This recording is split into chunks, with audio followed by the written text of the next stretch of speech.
Je pense que l'opinion se souvient que les ministres des droits humains que nous sommes avions reçu une grande délégation des députés nationaux, des sénateurs et des députés provinciaux et autres notables de la province d'Imaniema autour des cas de graves violations des droits de l'homme que nos compatriotes de cette province vivent.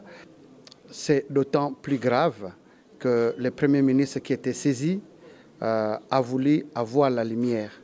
Après les grands visiteurs que nous avons reçus dans la République, le pape, on ne peut pas s'en cacher.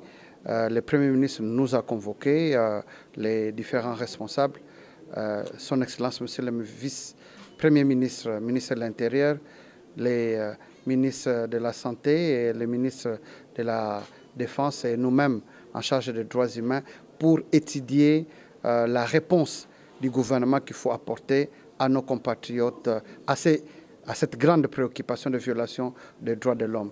La réaction du Premier ministre, vous savez, à la suite de son Excellence, Monsieur le Président de la République, il est très attaché au respect des droits de l'homme. Le corps de la femme est sacré, tout comme tout autre corps. C'est à travers la femme que nous venons au monde. On ne peut pas se permettre de faire la loi en pleine République démocratique du Congo et appliquer la charia, se mettre à flageller les femmes qui porteraient des pantalons ou des petites robes.